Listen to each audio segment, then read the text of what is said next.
So I don't know if you've also seen Edge has come out and he's basically said back in 2008/2009, TNA was trying to sign him. Obviously back then you had Christian working for TNA, so you had obviously his best mate slash brother who you believe back in the Attitude Era, but Edge TNA 2008. How amazing could have that have been? Obviously, you had his comeback in 2008 was it 2008 when he come back at the Royal Rumble? Or was it 2009? 2000 and I want to say nine. it was 2009. Yeah. Obviously, he got a mega pop because it was the Cena syndrome where you weren't expecting it, and all of a sudden he's back. Um, but Comes Edge, back looking a little overweight. just a tad. But I think Edge and TNA that could have, obviously we've spoke about before how TNA they were there. They were. Do you know what I mean? Vince McMahon always talks about in WWE the brass ring, but TNA were always there in the early mid 2000s. I'd probably say they were there where they were just about grabbing the professional wrestling brass ring of Yeah, being of being seen as one of the main players in wrestling, and someone like Edge joining the roster, that could have been the one to push them over. And I'm not saying they would ever challenge WWE, but Edge would have put them in the right direction. yeah, but as you know me, I'm a TNA fan, and I'm also a critic by any means. I always say my best years were 2002 till 2008.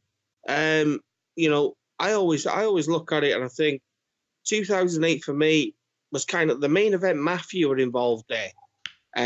Christian was the last NWA TNA champ before they brought in the TNA world title.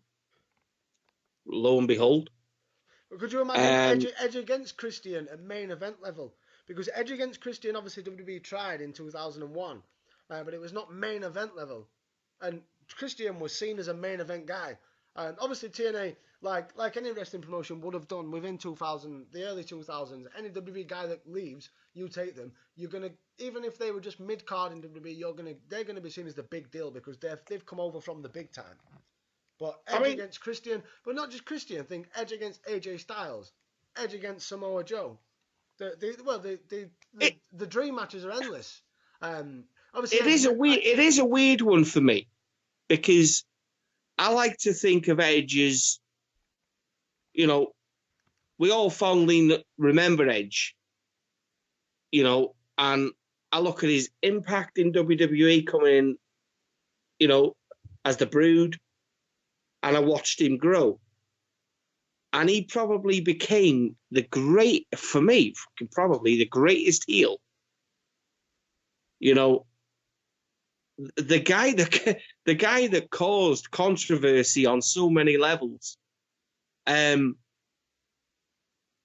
kind of happy he never went to TNA, to be honest with you, because I just think they would never ever have been able to utilize him.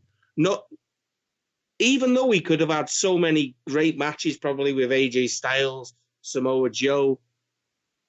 It would be a case of TNA was just a little arena and Edge deserved more. Yeah, no, definitely, totally agree. And I think that showed that when he made his return at the Rumble, and then he went on for one of his best, the start of his best run, I think, up to the point when he retired in 2013, I want to say.